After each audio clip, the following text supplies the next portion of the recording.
Hi there, it's Kevin with the Rogue Market. I hope you all had a happy Thanksgiving. I took a week off, so I'm going to be back this week hitting it hard on the finance videos and talking about Magic as a whole. There's a lot of topics I need to cover, from layers to just the overall market crashing. Looking at Commander staples especially, that is not a good sign for Magic the Gathering. However, Pioneer still seems to be a format that has a lot of room for growth, both financially as well as innovation. But this video, I'm going to talk about the cards that I'm predicting for tomorrow's banning. And I think there's going to be 2 cards banned, and I'm going to give you my reasoning to support them. So first of all, we can look at the most played cards in Pioneer. This is going to take all of the data that's available to MTG Goldfish, from the leagues to the PTQs. Now, particularly, I don't like to look at this rather than big tournaments. I think your best bet is to look at big tournaments, because I still don't like how Wizards of the Coast does the leagues with the data. I think either places like Goldfish shouldn't include it, or should include it toward these lists, because it gives a not very representative idea of the meta when you can only take one deck that 5-0s that's similar to another deck, and then you just put in a pile of tons of decks that can 5-0. And it's not hard to 5-0 in Pioneer with like rogue decks or just off-the-wall strategies. If you play them enough, just variants alone, you can get a deck that actually 5-0s. So for looking at overall metas, the best thing to do is large tournaments, and we do have some data from Goldfish here, from the PTQs that were held online, as well as there's been some tournaments that have been held other places that will have the larger tournaments, like 100 plus players, and that will give you a better representation. However, both of these lists are in agreement, so even from the leagues and the PTQs, we're seeing 2 cards really pull ahead as far as dominance. So first of all, let's talk about Thoughtseize. Thoughtseize, I don't think, is going to be banned in the format because it's a necessary evil. There's both Thoughtseize and Fatal Push that I think are 2 cards that absolutely need to stay in the format. Now, Fatal Push is keeping another boogeyman in check called Thing in the Ice. Thing in the Ice was a card that was dominating the format. It right now has particular bad matchups versus both Smuggler's, Copter's decks and the Lands decks. So I think that's what's keeping the Phoenix deck behind, is that both its 2 boogeymans are right now 1 and 2 in the meta, and Fatal Push and Thoughtseize are well, Thoughtseize not so much, but Fatal Push is really, really good versus Thing in the Ice. And in fact, if I go up against a black deck, I will cut Thing in the Ice because of how miserable it pairs up versus Fatal Push. So I think Fatal Push is a necessary evil in the format. It's keeping in check a lot of cards that would take over the meta if we did not have Fatal Push, and therefore I think it's a net good to the format. And when I'm looking at cards where I think they should ban, I share the same philosophy as Wizards of the Coast. Does this, including this card in the game, make the format better or worse? Does it create more diversity in decks or less diversity in decks? Is it something that is an unfun or uninteractive card,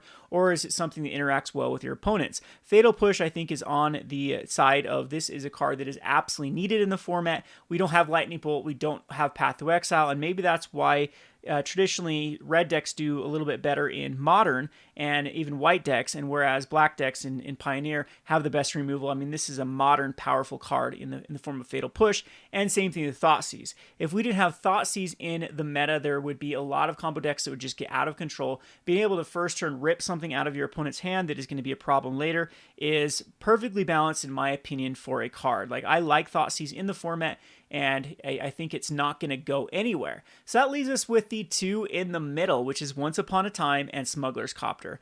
I think I've made it very clear my feelings on Once Upon a Time. I think that in Standard, that maybe instead of Field of the Dead, they should have tried to ban Once Upon a Time first. They end up having to ban Once Upon a Time anyway, but I think that it was Once Upon a Time that was really pushing the Lands deck, the Field of the Dead, over the top. Because this allowed for a very efficient tutor to find those copies of Field of the Dead. Now, it's playing a similar role in Standard or in Pioneer, except for the fact that it's just going in any deck that can throw in green. In fact, I've seen decks that only throw in Once Upon a Time. It's the only green card in their entire deck. Maybe they have like a sideboard Cindervines or a sideboard other card to throw in. And at that point, this is a card that you have to play in deck. You don't have a choice. It does not make the format better. It just forces every green deck to throw Once Upon a Time in the deck. Standard came to the conclusion that that's what was happening. It was just too efficient to find the cards you needed. It felt like having 8 cards of a particular card in your deck because it was an efficient way to tutor it up. And it felt like your opening hands with Once Upon a Time had 11 cards in them rather than the 7 cards. So Once Upon a Time, I think, is just a bad design card. Free spells have always been bad for formats. And I think that the people that are over the ban list are going to come up with the same conclusion that I do, that it's just format warping, it's forcing green decks to play it, and that is just not a good indicator of a diverse game, or it doesn't help to be able to play multiple different decks. And then when we're looking at the lands deck specifically, it's another tutor to get those specific lands that they're needing, like the Field of the Dead. And if Once Upon a Time remains, I think Field of the Dead has to go. So anyway, that's my analysis on Once Upon a Time. Smuggler's Copter, I used to be a fan of it because it's just a very flavorful card as far as deck design. This card enables things like Madness or Delve or Delirium or a lot of the like dredge-based decks or self-mill-based decks. Spells-based decks can even run it that try to get copies in their graveyard. I like Smuggler's Copter for that design. Unfortunately, push this card, and I don't think there's any going back. What I'd like them to do is print an alternative to Smuggler's Copter and make it a crew 2 or a 2/1 flying or even a 2 toughness. Therefore, it will die to Wild Slash, and it could be kept in check that way. There are a lot of ways to take care of Smuggler's Copter in the format, from Abrade to Fatal Push to the Fiery Tempers to plenty of things that can actually take care of it. However, none of them are doing a good enough job to take the Smuggler's Copter because it's just too efficient of a card. If you have to spend a removal spell on the Smuggler's Copter, they probably still have a threat, just the way that those decks curve. And it's at this point, same thing. It's either you're running a Once Upon a Time type scheme of lands, or you're running a Smuggler's Copter Thoughtseize 1/2 combo punch to take out the removal spell for the Smuggler's Copter, and then you just fix your deck from that point on. Turns all of your Llanowar Elves into 3/3s basically, and a lot of the black decks are even running ways to just crew it and get some efficiency out of the Smuggler's Copter. This card is going in basically every mid-range and aggro deck, and even in control shells that do have ways to crew it. Smuggler Copters often is just a defensive card that your opponent has to get through before they can really mess with your strategy. So both Smuggler's Copter it says 34% dominance, but I'll show you it's actually even higher than that, and Once Upon a Time with a 38% dominance, I think are both unfortunately adding to a stale meta. And even if you were looking at week 1 when I was giving predictions for week 1, these cards were also very, very highly played in the format, but that there were worse cards to take care of at that point. So let's just go over to the last PTQs. We've had 4 PTQs to look at, and they are all dominated by this 1/2 punch strategy. There's basically 2 decks, possibly 3, but the third acts like the first. So let's look at this one from the PTQ, where Mono Black Aggro won the tournament. So 9-0 Mono Black Aggro, Smuggler's Copters were in 53.12% of the decks, and Once Upon a Times were in 46.88% of the decks, with 68 and 52 cards respectively for how many they ran. The deck that went 9-0 was a Mono Black Aggro, which is now the #1 deck played in Pioneer because of how resilient this deck is to removal and how aggressive it can be. So it can kind of keep up with the speed of the Gruul decks or the mono green decks or the red decks, but where it is better than those particular decks is the ability for it to continue to come back. A lot of that has to do with Castle Lock Twain just being a incredibly good card in this deck to continue to pile on threats. The other one is they have the best removal spell against mirror matchups, and they have the best way to rip out cards to guarantee that their strategy is going to succeed. They also have cards like Murderous Rider, which end up being both a removal and a threat. Like I said, that it was just a deck that can keep on putting threats out. And they have some very aggressive 1-drops in the form of Bloodsoaked Champion that can also be returned.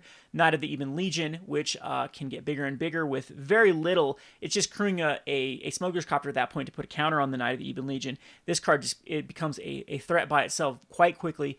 Night Market Lookout is a very good crew into the Smuggler's Copter to continue to get that damage. In fact, if you have multiple Night Market Lookouts and you can't even attack into your opponent's board, you can still crew your Smuggler's Copter to drain your opponent of life. And then as the Scrappy Scrounger that can come back from the graveyard as well, just by exiling a card from your graveyard. Pair that up with like Rankle to fix your deck even more, and you can see that this deck is just very, very efficient. It also can use the Mutavault better than most decks because it does have access to the Urborg Tomb of Yawgmoth. So what also makes this deck very, very good is the sideboard. They currently have the answer to the lands deck right now with Virulent Plague. Noxious Grasp is great versus the Oko Planeswalker decks and other green decks. Legion of the End is very good versus mirror decks. Grasp of Darkness is just a very efficient removal spell right now, and even bringing in more duresses, so you can take out fatal pushes, bring in duresses versus the non-aggressive decks, and now you have 8 ways to rip out their threats. So that's what's really keeping mono black aggro ahead. Now this deck I don't think is the problem in the format because it can be beat by decks that are specifically built to go over the top of mono black aggro. Traditionally, like mono white decks are good versus mono black, but those decks just don't have the resilience that mono black aggro does to then face the mid-range and control decks. And so right now, mono black aggro is just the best deck to be running right now in Pioneer with the overall different strategies, especially since the second deck is Field of the Dead. I think that mono black aggro does the best job at taking down the Field of the Dead decks. So I think with this deck though, and I'll show you other decks too, the Smuggler's Copter is just not helping the health of the game. It's forcing a lot of easy crews to be played, easy efficient crews to be played for the Smuggler's Copter. We do have some decent alternatives. Decks can go Aethersphere Harvester, or they can go the Heart of Cran, if they can utilize that, and I think that those are better vehicles. What I'd like to see is them to print another Smuggler's Copter Light that has this ability, maybe discard draw, maybe crew 2, and then those decks that actually do utilize this ability to throw cards in the graveyard is something that it would be beneficial to format. If you're overall looking at this deck, though, this is a Smuggler's Copters oriented deck, with both the Scrap Heap Scrounger and the Night Market Lookout being chosen, and the Bloodsoaked Champion, over alternatives because of their ability to recur from the Smuggler's Copter from coming back from your graveyard, or just the crew with the Night Market Lookout really synergizing with the Smuggler's Copter. So if we go down, then we have the next big deck out of the format, which is Green Field Ramp. There are many ways to build this deck, but there's Maze's End. There is just going flat out on the zombies. There's this bigger ramp version with the Ulamog and the Ugin. And this deck is really continuing to get higher and higher meta share. It was even 10%, I think, even week 1. I think people didn't really realize of Hour of Promise. They're trying to build just standards land, and then when people figured out that Hour of Promise was just a better way to go about it, they added the Desert Angle, which gives you a lot more even versatility to even put even more zombies. This one is, yes, it is going desert, so it is going a little bit of a desert theme. I don't think it can get up to that point though to get the. It can. It's not all in like other ones. So like I said, there's very versatile ways to build the Field of the Dead route. And this one is going more on the ramp strategy, going for Ugin. And where I think that ramp should exist, where I think that this card is pretty much broken right here, is Once Upon a Time just being a utility card to find whatever land you need, whether it be a Blast Zone or an Arch of Araska to draw cards, or finding your Field of the Dead, or finding the Sanctum of Ugin to ramp up, or the Shrine of Forsaken Gods to ramp up. This card is just too good of a fixer when it's in your opening hand, and B, just finding the right answers based on the tutors of the lands. So Once Upon a Time, I think if you actually ban this card, if this deck gets a bit fairer, it still might have the problem with Field of the Dead. It still might have the problem that ramp continues to be incredibly strong in this format. Just because there's not sufficient control to really keep up with it, or sufficient aggro and other strategies to really keep up with it. The cards like Abriel Grazer and the Elvish Rejuvenators are really good at the moment of keeping control or keeping aggro in check with giving the chump blockers. And then once you get up to Ugin, it's just a nail in the coffin for most aggro-based decks. Another reason why the Smuggler's Copter and the Scrappy Scrounger are doing quite well is Ugin is not an answer for either one of those with the exile effect. So with this one, I think that the clear cut right now is going to be Once Upon a Time, because it's just going in so many decks. Now we look at this. Now we got Smuggler's Copter and Once Upon a Time in the same deck with Gruul Aggro. Smuggler's Copter also, I would consider this to be very Smuggler's Copter centric deck, because it turns your Llanowar Elves and your Elvish Mystics into threats by crewing your Smuggler's Copter. So how these decks basically work is they're trying to skip into a 3-drop. So you have the Bone Crusher Giant, the Goblin Rabble Master, the Lovestruck Beast. I've seen a deck called 12 Rabble Masters. Actually, it's called 16 Rabble Masters, because you're running Lovestruck Beast, Goblin Rabble Master, Legion War Boss, as well as the Hanwar Garrison. and all of those are trying to go from a 1-drop into a 3-drop, and then those 3 drops will leave back little 1/1s that then can crew your Smuggler's Copter if your opponents do take care of the actual threat of the Goblin Rabblemaster. So this deck is just trying to get that residual power through creating these 1/1s for Lovestruck Beast, which dodges a lot of the removal in the format at the moment and leaves back some threats, or it can leave back the 1/1s to start just crewing the Smuggler's Copter, and that alone can be a threat, can fix your decks, get rid of excess lands, and it's exactly where you want to be in the format. So again, the Smuggler's Copter decks seem to be either Elf decks or Thoughtseize decks as a way to definitely utilize the Smuggler's Copter. Now, Simic Aggro could easily justify running Smuggler's Copter in this particular shell, but they're finding Heart of Cran to be a little more efficient with the deck because it can be crewed by the Oko Thief of Crowns, as well as some of these big beaters like the Ronus the Indomitable can still crew the Heart of Cran. But you can see here's another card with Once Upon a Time to finding the perfect answer. So Once Upon a Time in your opening hand can find you that Gilded Goose or Elvish Mystic to make your hand curve into a Steel Leaf Champion a lot better. Later on, it can find you the Questing Beast or the Wicked Wolves, and this is we saw this deck just dominate Standard. It's even better in front Pioneer because you do have a lot of these other big beater cards to really put Oko Thief of Crowns over the top, and I think that banning Once Upon a Time is probably enough right now to dumb these efficient tutor or toolbox creature decks down. Again, it's really like running 7 Questing Beasts and 7 Wicked Wolves in this deck, 6 Ronuses, and multiples of these other ones just for these Once Upon a Times later on to find those particular decks. You can see that this one as well is just a Once Upon a Time deck. This running Nissa, Who Shakes the World. This was basically the standard deck that dominated Standard for quite some time and had to be banned, and it's still doing quite well in the Pioneer format. Another Field of the Dead in this particular shell, this one going more all in on the Field of the Deads with Approach the Second Sun is the alternate win condition if you don't get there with the Field of the Dead tokens. This is more of a control shell too, not going as heavy on the ramp to find the particular cards. Another Field of the Dead. This one is not a Smuggler's Copter or Field of the Dead, but still is running the Heart of Cran, or the Once Upon a Time in Heart of Cran with the Planeswalkers, kind of the mono green ramp.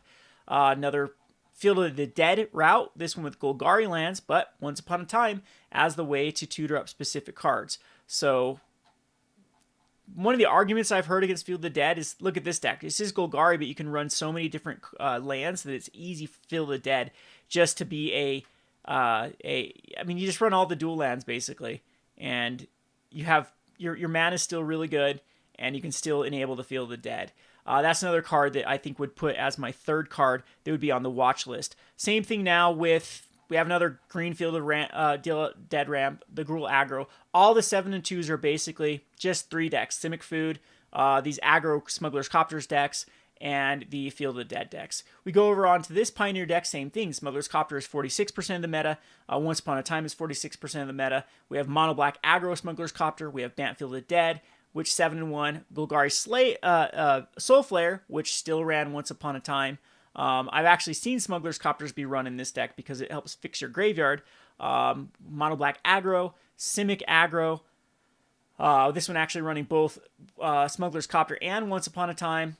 We have another Once Upon a Time deck with sort of an Emrakul shell. We have a, there you go again, it's just begging for these Delirium Emrakul shells to be broken with Once Upon a Time because it puts a free instant in your graveyard. And then I think we have the first deck we've seen that does not run either the Smuggler's Copter or the Once Upon a Time, which is surprising because I guess they just can't really efficiently use it in this deck, even though it is a Field of the Dead deck. However, I think they probably would benefit from running Once Upon a Time over something like, I don't know, one of these cards here. Because Once Upon a Time, yet again, works with cards like Dig Through Time. We have a Black-Red Smuggler's Copter deck with it rounding out the 6 and 2 list. Let's go on to the next Pioneer deck. We have Smuggler's Copter at 56.25% of the deck. Once Upon a Time at 43.75% of the deck. With Gruul Aggro being a Smuggler's Copter, we've seen this list before. Legion Warboss, Goblin Rabblemaster leave stuff behind for the Smuggler's Copter. Golgari Lands, Once Upon a Time is in this one to tutor up your specific answers. Green Field of the Dead with Once Upon a Time. Mono Black Aggro with Smuggler's Copter. Mono Black Aggro with Smuggler's Copter. The third PTQ, we have the Smuggler's Copter at 50% of the deck. This one had Once Upon a Time still at 40.62% of the deck. So this is going to be dominated by Once Upon a Time decks and Mono Black Aggro, exact same decks. So this is 4 PTQs. They were basically a 2 to 3 deck format. I would say three deck format that were all playing either Smuggler's Copter or Once Upon a Times, with many of them playing both. So that's my conclusion. I think that the next cards to be banned are going to be the Smuggler's Copter and going to be the Once Upon a Time. Unfortunately, I don't think you have any time to get out of these cards. Kind of hit at a weird time with the holiday season. If they, for whatever reason, do not get banned this week, I would 100% say they're going to be banned for the 9th. So Monday, December 9th, will be the time that these will absolutely be crushed and banned when they dominate the next leagues and PTQs the following week. So unfortunately, like I said, both of these have already been crashing from the Once Upon a Time banning. People are anticipating that Smuggler's Copter is going to be banned.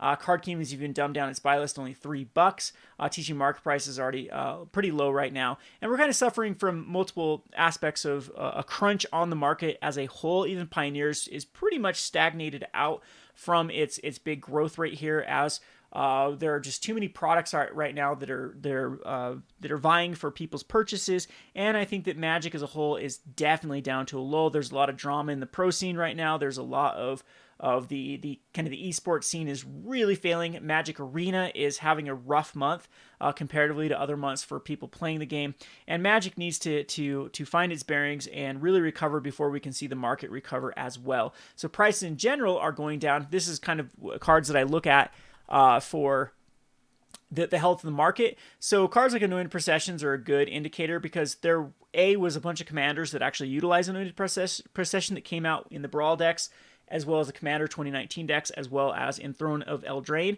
So this card should be going up anyway, just from the sheer demand from Commander, from all the new decks that do want Anointed Procession. And we've seen a crunch with this card going down from 15 to 14, TC market price all the way down to 12.61. A little of that could be just the influx of new supply from Amonkhet as people open up products to find the cards from Amonkhet that are used.